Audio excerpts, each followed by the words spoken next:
जय हिंद, वंदे मातरम। दोस्तों मैं दिव्यांश नामदेव आप सभी का बहुत बहुत स्वागत करता हूं।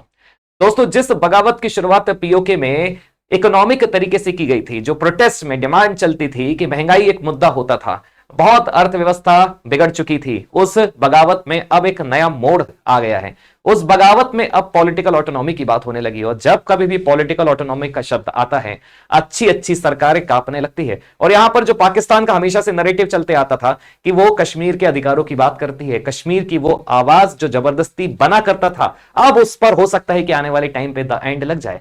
कारण यही है कि इतना बौखला गया है पाकिस्तान की वो उसी तरीके से उस पूरे प्रोटेस्ट को दबाने का प्रयास कर रहा है, बल्कि अपने ही नागरिकों के ऊपर गोलियां बरसा रहा है, मार रहा है, हत्याएं कर रहा है। और प्रोटेस्ट अब इस तरीके से इंटेंसिफाई हो चुका है कि आप समझ सकते हैं कि जो पिछला आंकड़ा हमने आपको पिछले वीडियो में बताया था कि 300 से ज्यादा इंजर्ड है, 40 से ज्यादा मौतें हो चुकी है, जो अलग अलग चैनल्स पर, अलग अलग सोर्सेस पर अलग अलग मिलेगा। लेकिन ग्राउंड रियलिटी यही है कि पाकिस्तान बहुत ज्यादा बौखला चुका है। और प्रोटेस्टर्स की बात की जाए तो यहां पर आज जो हेडलाइंस आ रही है आपके सामने, ज्वाइंट अवामी एक्शन कमेटी के जो लीडर है सरदार अमान, उन्होंने क्लियरली बोल दिया है कि ये जो फोर्सफुली ऑक्यूपेशन चल रहा है, हमें इससे स्वतंत्रता चाहिए। हम अब पॉलिटिकल ऑटोनॉमी की डिमांड करते हैं, हम अपने मसले भारत के साथ सुलझा सकते हैं। वही बात है, अगर आप देखोगे लगभग सारे न्यूज आर्टिकल्स में पीओके को लेकर बहुत बड़े बड़े यहां पर अब क्लेम्स किए जा रहे हैं। लेकिन प्रोटेस्टर्स की एक ही डिमांड चल रही है कि अब उनको संबंध रखना ही नहीं है पाकिस्तान से। और अब इतना ज्यादा पूरा का पूरा पीओके इंटेंसिफाई हो चुका है कि पाकिस्तान भी उसी तरीके से बौखलाते हुए ओपन फायरिंग कर रहा है लगातार। पूरा मसला समझते हैं कि आखिरकार बात क्या है। लेकिन एक चीज तो आपको समझ में आ गई होगी कि जो प्रोटेस्ट का कारण पहले आटा, चावल, दाल, ये सब चीजें होती थी, अब उस प्रोटेस्ट का कारण बन चुका है पॉलिटिकल ऑटोनॉमी, रिप्रेजेंटेशन का, इस्लामाबाद के इन्फ्लुएंस का। तो ये बहुत बड़ी बात होती है। वीडियो को आगे बढ़ाने से पहले यहां पर हमारा दोस्तों टेलीग्राम चैनल का क्यूआर कोड दिया है। अगर आपने अभी भी हमारा टेलीग्राम चैनल नहीं ज्वाइन किया है, आपसे लगातार हमारे चैनल के अपडेट्स मिस हो रहे हैं, तो इसे जरूर शेयर करिएगा। आप खुद भी ज्वाइन करिएगा, अपने फ्रेंड्स के साथ भी शेयर करिएगा। यहां पर आपको बहुत सारे एडवांटेज मिलने वाले हैं related to the UPSC preparation and state PSC preparation also. तो यहां पर आप समझिएगा, पीओके के लीडर ने चैलेंज किया है पूरे के पूरे पाकिस्तान के कंट्रोल को। जो रिपोर्ट सामने आ रही है, जेएसी के जो लीडर है सरदार अमान, उन्होंने कहा है कि हमारे राज्य से भाग जाइए और पूरा कंट्रोल हमारे हाथों में सौंप दीजिए। हम इतने आज के डेट में सक्षम हो चुके हैं कि हम अपने मसले खुद भारत के साथ सुलझा सकते हैं। हुआ भी कुछ ऐसा है कि बहुत लंबे समय से राशन की एंट्री बंद हो चुकी है। पाकिस्तान ने पीओके में राशन की एंट्री बंद कर दी है। अब इसका भी उन्होंने क्या विकल्प निकाला है, ध्यान से सुनिएगा।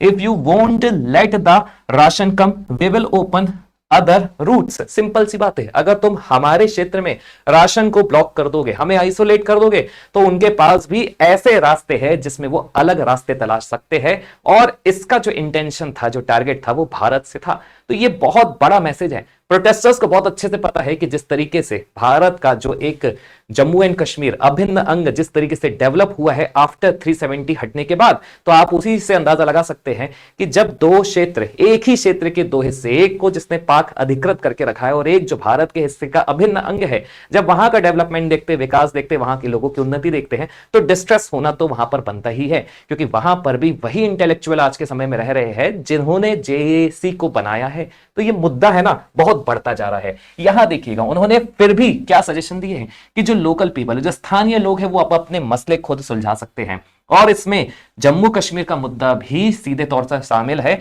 जो भारत के साथ वो अपने ही लोगों के साथ मिलकर सुलझाना चाहते हैं। और इस्लामाबाद को अब पीओके के गवर्नेंस पर इंटरफेरेंस पूरे तरीके से खत्म करना होगा। तो ये जो स्टेटमेंट्स निकल के आ रहे हैं, जो वीडियो सरफेस हो रहे हैं ट्विटर में, तो वीडियोस की बाढ़ आ गई है। तो आप समझ सकते हैं कि पाकिस्तान की हालत और ज्यादा खराब हो जाएगी। अब ये स्टेटमेंट इतना सिग्निफिकेंट क्यों, इसके तीन सबसे बड़े कारण है। सबसे पहला ये है कि अब जो स्टेटमेंट्स आना चालू हुए हैं, वो भले ही जेएसी के लीडर की तरफ से हो, कोई भी रिप्रेजेंटेटिव की तरफ से हो, फिर भले ही आप रावलकोट की बात करो या फिर किसी और क्षेत्र की बात करो जहां जहां पर जेएसी का पूरा प्रभाव है, आप देखोगे कि पहले जो प्रोटेस्ट होते थे वो एक गिने चुने मुद्दों के ऊपर होते थे।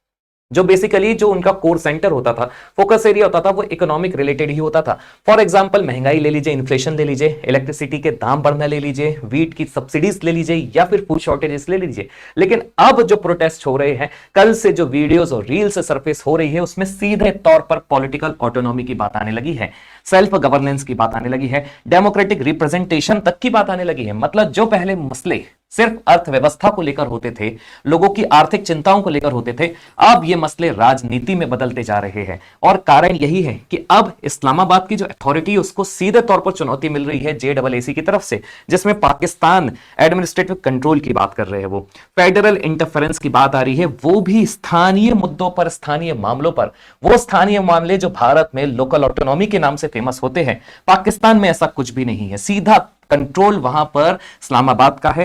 रोल ऑफ मिलिट्री एस्टेब्लिशमेंट भी सबसे बड़ी बात है, क्योंकि मिलिट्री एस्टेब्लिशमेंट के कारण प्रोटेस्टर्स के ऊपर दबाव हमेशा से बनते आया है। यहां पर प्रोटेस्टर्स की मौतें भी उसी मिलिट्री एस्टेब्लिशमेंट के कारण ही हुई है। लेकिन पाकिस्तान की भी क्यों मजबूरी रही है? क्योंकि वो एरिया भारत का है जिसमें पाकिस्तान जबरदस्ती आके बहुत लंबे समय से बैठा है, सन 1980 1947 से। तो यहां आप समझ सकते हैं ये दोनों ही, this makes the movement political rather than purely economic. अब बात वही आ रही है, पूरा मसला ही अब पॉलिटिकल बनते जा रहा है। कश्मीर नैरेटिव भी अब और ज्यादा उसके लिए कॉम्प्लिकेटेड हो चुका है, क्योंकि बहुत दशकों तक पाकिस्तान ने खुद को क्या प्रोजेक्ट किया है पूरे अंतरराष्ट्रीय मंच में कि वो कश्मीर का मसीहा है, वो कश्मीर के अधिकारों की बात करता है, सेल्फ डिटर्मिनेशन की बात करता है। लेकिन अब क्या हो रहा है, जिस तरीके से POK में प्रोटेस्टर्स ने प्रोटेस्ट करना चालू किया है, क्वेश्चन रेस करना चालू किया है, भारत बोलने लगा है कि अब पाकिस्तान का जो गवर्नेंस स्टैंडर्ड है वो पूरा खत्म हो चुका है, लोकल रिप्रेजेंटेशन बचा नहीं है, सिविल लिबर्टीज की बिल्कुल खुलेआम हत्याएं हो रही है, दबाया जा रहा है। इसलिए भारत को भी अब मौका मिल चुका है कि जो पहले पाकिस्तान सुर लापता था कश्मीर के नाम से, आज भारत POK का पूरा मसला इंटरनेशनल प्लेटफॉर्म पे उठा रहा है, अच्छा खासा टारगेट कर रहा है। यहां पर एक छोटा सा ट्वीट है वेरीफाइड चैनल के through, in POK JAAC leader Sardar Umar Nazir Kashmiri delivers a fiery speech. ये स्पीच बहुत वायरल हो रही है क्योंकि यहां पर उन्होंने वास्तविक मुद्दे बताए हैं। उनका यह कहना है कि हमने हेल्थ केयर मांगा, हमने अफोर्डेबल फ्लोर मांगा, क्योंकि आटे के दाम पूरे POK में, पाकिस्तान में इतने बढ़ गए कि उनका बहुत ज्यादा समस्याओं का सामना करना पड़ा है। लेकिन बदले में उन्होंने क्या दिया? उन्होंने उनके जो युवा हैं उनकी हत्याएं करी। You will answer in the court of the people and before the Allah. इसका तुम्हें जवाब अल्लाह के सामने देना होगा। यह स्टेटमेंट आ रहा है। उस तरीके के वीडियोस, रील्स बहुत ज्यादा वायरल भी हो रहा है ट्विटर में। POK से रिलेटेड अगर आप कुछ भी सर्च करोगे बहुत सारी चीजें आपको मिल जाएगी। अब देखिए, पूरे जो प्रोटेस्ट की शुरुआत है इनिशियली जब JAAC बनता है 2023 में, जब JAAC 2023 में बनता है, तब से अगर आप देखोगे तो JAC अगर देखा जाए तो JAC के अपने बहुत बड़े बड़े मसले रहे, मुद्दे रहे हैं। पूरा जो JAC है वो एक्चुअली में एक इंटेलेक्चुअल लोगों का प्लेटफॉर्म है, जिसमें ट्रेडर्स है, लॉयर्स है, ट्रांसपोर्टर्स है, स्टूडेंट्स है। इसके अलावा अगर देखा जाए तो बहुत बड़े बड़े बुद्धिजीवियों का ये वर्ग है। अब अगर जहां पर बुद्धिजीवियों का वर्ग आ जाता है तो आप समझ सकते हैं कि जो डिमांड होगी फिर वो उनकी तरफ से भी बहुत जायज बन जाती है। तो यहां पर वही बात आ रही है, widely regarded as a one of the strongest grass root movement in the whole POK। और जब से JAAC बना है तभी से आपने देखा होगा कि प्रोटेस्टर्स की जो डिमांड है वो हमेशा बढ़ते जा रही है और उनको पता भी है कि उनको मीट कैसे कराना है। अब आपको यह समझना होगा कि जब JACC बना है तो उनके कुछ की क्वेश्चन रहे कि पहली बात तो 12 असेंबली सीट्स का एक मसला रहा है जिसको हमने पिछले वीडियो में बताया है, और ये भारत के लिए क्यों सिग्निफिकेंट हो जाता है। और सच में POK में पॉलिटिकल अवेकनिंग की शुरुआत हो चुकी है। वो बात अलग है कि JAC को एंटी टेरर लेजिस्लेशन के थ्रू बैन किया गया है इसी जून के महीने में, और यही कारण हुआ कि जब से JAAC बैन हुई है रीजन वाइड प्रोटेस्ट हुए, शटडाउन हुए हैं, सिक्योरिटी फोर्सेस का क्लैशेस अभी भी चल रहे हैं, और पूरे मामले को दबाने के लिए इंटरनेट सस्पेंशन अभी भी चल रहा है, और मैसिव कैजुअलिटीज तो आप देख रहे हैं लगातार बढ़ते ही जा रही है।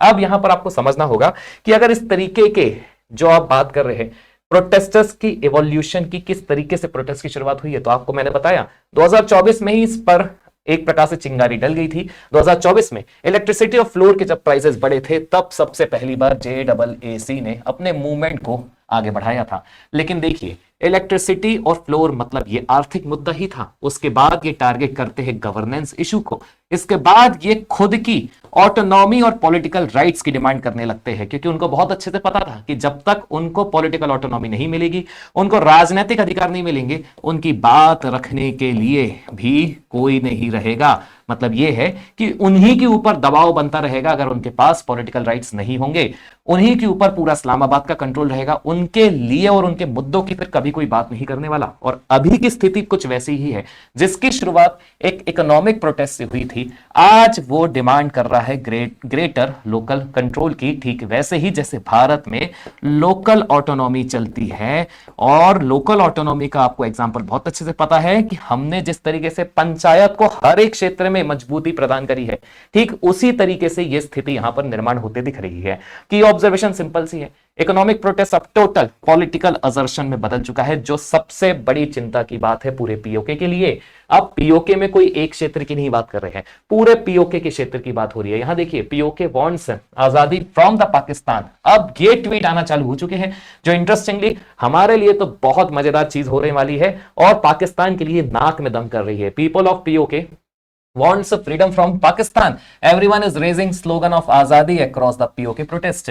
POK or people don't want to furthermore tolerate the brutality of Pakistan Army. Abbaspur region का ये मामला है, पाक अधिकृत कश्मीर का ये मामला है। अब देखिए स्ट्रेटेजिक इंप्लीकेशंस क्या है। तो यहां पर इस तरीके के अगर सेंटिमेंट ग्रो होते हैं तो चार तरीके के सिनेरियोज यहां पर डेवलप आपको भी होते हुए दिखेंगे। या तो नेगोशिएशन होगा और फिर फर्दर उसमें रिफॉर्म किए जाएंगे, मतलब ग्रेटर ऑटोनॉमी प्रोवाइड की जाएगी, या फिर क्रैकडाउन चालू रहेंगे। अगर क्रैकडाउन चालू रहेगा तो फिर अनरेस्ट बढ़ता जाएगा, या फिर ग्रेटर ऑटोनॉमी की जो डिमांड है वो उनकी फुलफिल हो जाएगी, या फिर जो एक लास्ट सिनेरियो है, international scrutiny on governance in the PoK भी हो सकती है। क्योंकि जिस तरीके से प्रोटेस्टर्स को दबाया जा रहा है, हत्याएं हो रही है, हो सकता है कि आने वाले टाइम पर अंतरराष्ट्रीय इस पर स्क्रूटनी बैठ जाए और भारत को भी फिर एक मौका मिल जाए और पीओके को भी एक मौका मिल जाए भारत के साथ मिलने का। तो यहां पर कुछ इस तरीके से पूरी मसला यहां पर तैयार हो रहा है, और ये कोई पहली बार नहीं है, ये आपने देख ही लिया है।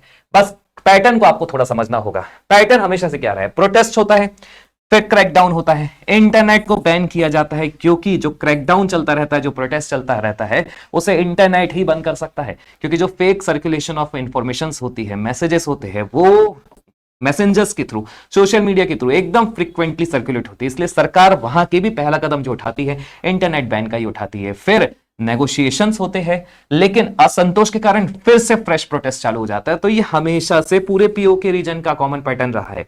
जिस प्रोटेस्ट की शुरुआत होती है, क्रैकडाउन होता है, नेगोशिएशन होता है और फिर से फ्रेश प्रोटेस्ट चालू हो जाता है। और देखिए, ये मसला जो है ना, लगभग सारे क्षेत्रों पर है। अगर आप ध्यान से देखेंगे, चाहे आप भिंबर की बात करें, टट्टापानी की बात करें, पालंदरी की बात करें, रावलकोट की बात करें, मुजफ्फराबाद की बात करें, जितने भी पीओके के मेजर रीजन से हाईली डेंसली पॉपुलेटेड रीजन है, अच्छे खासे बुद्धिजीवी जहां पर रहते हैं, JAAC का फुल कंट्रोल है, वहां पर पूरे के पूरे तरीके से प्रोटेस्टर्स अब वहां पर फैल चुके हैं, मुद्दे की बात कर रहे हैं। और सभी रीजन पर जो मेजर लिया जा रहा है वो कॉमन ही लिया जा रहा है, इंटरनेट शटडाउन का, सस्पेंशन ऑफ मोबाइल का, पब्लिक गैदरिंग रिस्ट्रिक्शंस भी ली जा रही है। और आपने कुछ विजुअल्स भी देखे होंगे जिसमें पाकिस्तानी आर्मी खुले तौर पर अपने ही नागरिकों के ऊपर गोली चला रही है। इससे बुरी बात कुछ नहीं हो सकती। भारत का रिस्पॉन्स सिंपल सा है, भारत ने कंडेम किए पुलिस की ब्रुटैलिटी